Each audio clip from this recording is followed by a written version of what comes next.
I love you, Lord. Olá, graça e paz, tudo certinho com vocês? Eu espero que sim. Seja muito bem-vindo, seja muito bem-vinda ao meu canal.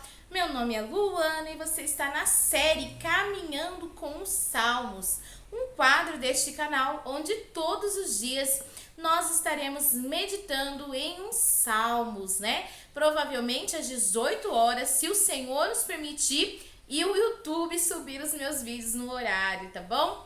Hoje é dia 2 de janeiro de 2023 e nós estamos em Salmos de número 2. Se você ouvir esse barulhinho gostoso de chuva caindo, é porque Deus está abençoando a nossa cidade com uma chuva abençoada, tá bom? Mas eu acredito que não vai impedir da gente meditar nesse salmo. Bom, Deus é o Todo-Poderoso, sempre age, irmãos, em tempo certo. Ele é soberano sobre todas as situações. O seu poder é demonstrado, irmãos, pelo modo como ele se revela na sua criação, na história e na sua palavra, nas Santas Escrituras. O Salmos 2 tem como título, né, aqui segundo a Bíblia da aplicação pessoal que eu estou usando, é o seguinte: a suprema lei de Deus, um salmo escrito para celebrar a coroação de um rei israelita. É uma alusão à coroação de Cristo, o Rei Eterno. O seu autor, segundo a tradição, é Davi. Como esse salmo tem apenas 12 versos, né? Nós iremos ler todo ele, ok? Lembrando, irmãos, que quando o salmo for assim um pouco mais compridinho, nós vamos escolher alguns versos para que a gente possa ler aqui no vídeo, fazer a meditação, como nós fizemos, né, na série de provérbios, tá bom? Mas estamos comprometidos em ler cada dia o salmo inteiro, para que o Senhor venha todos os dias nos alimentar com essa vitamina diária dos céus. Amém? Combinado? Então, vamos lá. Eu vou ler na nova tradução da linguagem de hoje, tá bom? Por que as nações pagãs planejam revoltas? Por que os povos fazem planos tão tolos? Os seus reis se preparam e os seus governantes fazem planos contra Deus, o Senhor, e o rei que ele escolheu. Estes rebeldes dizem: vamos nos livrar do domínio deles, acabemos com o poder que ele tem sobre nós. Do seu trono, lá do céu, o Senhor ri e zomba deles. Então, muito irado, ele os ameaça e os assusta com o seu furor. Ele diz: já coloquei o meu rei no trono lá em Sião, o meu monte santo. O rei diz: anunciarei que o Senhor afirmou. O Senhor me disse: você é o meu filho, hoje eu me tornei seu pai. Peça e eu lhe darei todas as nações, o mundo inteiro será seu. Uma barra de ferro você quebrará e fará em pedaços, como se fosse potes de barro. Agora escutem, ó reis. Preste atenção, autoridades. Adorem o Senhor com temor. Tremam e se ajoelham diante dele. Senão ele ficará irado logo e vocês morrerão. Felizes são aqueles que buscam a proteção de Deus. Amém? Glória a Deus por esse salmo maravilhoso. Bom, vários salmos são chamados, né, de salmos messiânicos por causa das suas alusões a Cristo, o Messias. Este salmo, queridos, é um deles. E o mais importante, né, aliás, o mais comentado no Novo Testamento. Aqui, Davi se torna um profeta messiânico, pois vai fazer alusão à futura rebelião das nações e a vinda de Cristo para estabelecer o seu reino eterno. Mas vamos ver o que nós podemos tirar para os nossos dias nesses versos, ok?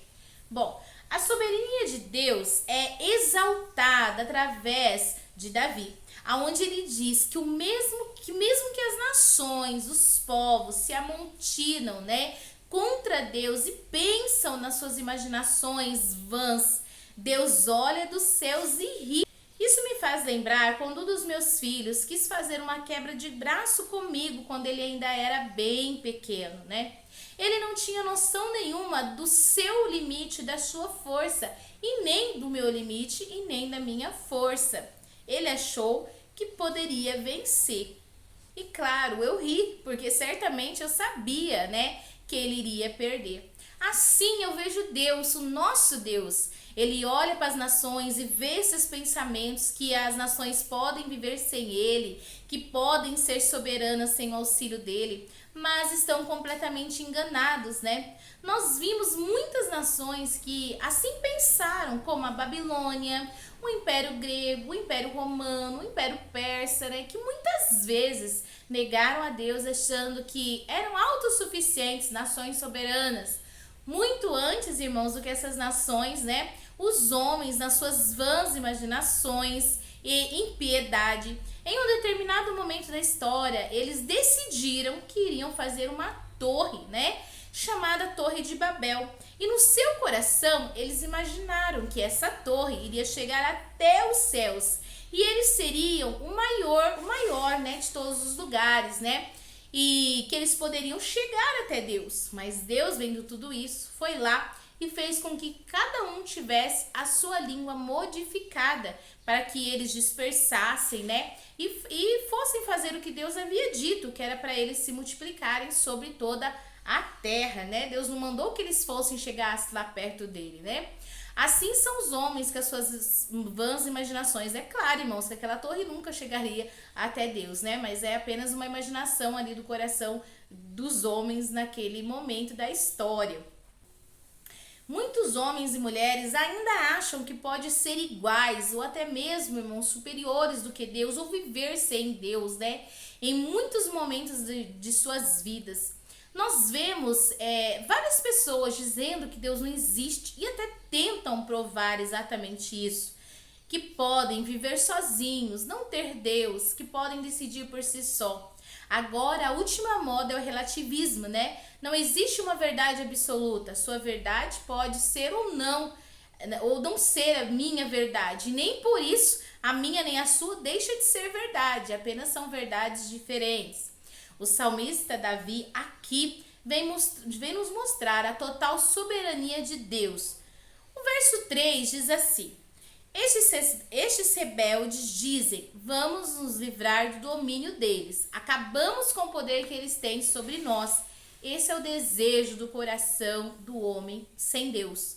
O homem, irmãos, o seu coração, muitas vezes não querem ser dominados por Deus. Eles não querem fazer aquilo que Deus deseja e que é o melhor para nós, porque a sua infinitude, né, é muito maior e na nossa finitude nós não compreendemos como Deus é maior e os pensamentos dele são maiores que os nossos. Assim como meu filho não imaginava que a força que eu tinha era muito maior que a dele e que ele não era capaz de me derrotar naquela queda de braço, né?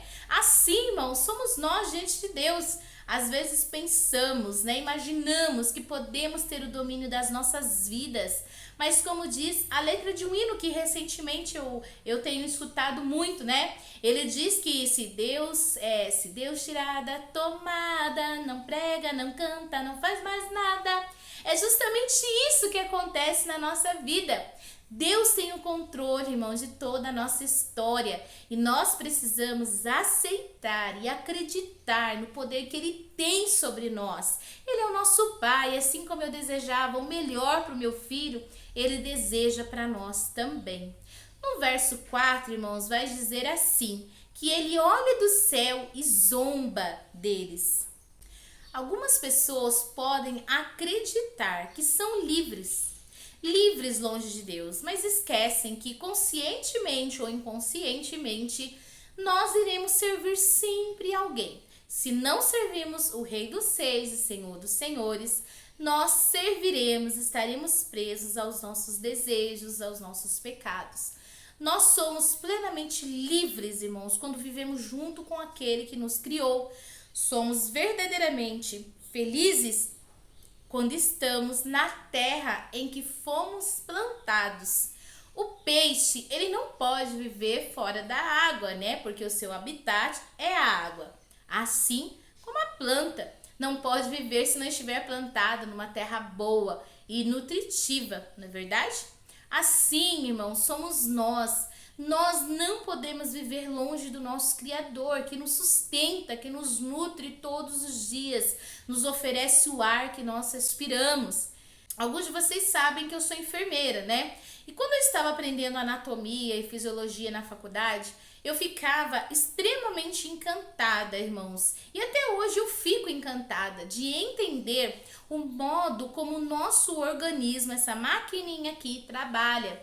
E os nossos órgãos e a sua fisiologia, elas são perfeitamente ligadas uma com as outras, né? E dependente uma das outras. E tudo age em perfeita harmonia, porque o Criador, né, o Criador dessa máquina, ele nos fez exatamente perfeitos para que tudo funcionasse perfeitamente. E quando há um pequeno erro, uma pequena alteração de enzimas, uma pequena alteração hormonal, né? Algum corpo estranho em nós, uma pequena alteração no nosso sistema neurológico, tudo começa a se desorganizar. Eu acho isso lindo. Por isso, irmãos, precisamos estar nas mãos do Criador, que sabe exatamente onde cada pecinha se encaixa para que Ele nos guarde, nos ajude. Eu sei que isso não nos exime de passar por dificuldades humanas, de problemas de saúde, né? O nosso corpo físico, assim, muitas vezes exige, né? Porque existe um desgaste natural desse homem natural que somos hoje. Mas o nosso Deus é um Deus de milagres. E logo nós estaremos num corpo glorificado. Nos versículos 11 e 12, nós encontramos o salmista rendendo-se, submetendo-se completamente ao Filho de Deus, o Senhor Jesus. Irmãos, ele não é somente o Salvador escolhido, mas ele é também o Rei legítimo e ele deseja ser o rei do nosso coração e das nossas vidas. Precisamos estar prontos para o dia da sua vinda. Precisamos estar, irmãos, totalmente submetendo-nos à sua liderança todos os dias, para que nós possamos ser bem-aventurados. Como no final deste salmo, né, o número 12 diz que bem-aventurado é o homem que nele confia. Se confiamos no Deus Altíssimo, com certeza, irmãos, nós seremos muito mais felizes. Amém? Então eu vou me despedindo por aqui. Até o próximo vídeo, se assim o Senhor nos permitir. Não se esqueça de se inscrever e compartilhar esse vídeo para abençoar mais vidas, que é muito importante, tá bom? E até amanhã, se o Senhor assim nos permitir. E hoje é segunda-feira, temos nosso vídeo Mulheres na Bíblia, o que podemos aprender com ela. Se você ainda não assistiu, corre lá para assistir. Hoje nós aprendemos com a vida de Rebeca e eu tenho certeza que o Espírito Santo irá falar com você poderosamente, tá bom? Que a graça e a paz do Senhor Jesus esteja com cada um de vocês. Fiquem com Deus.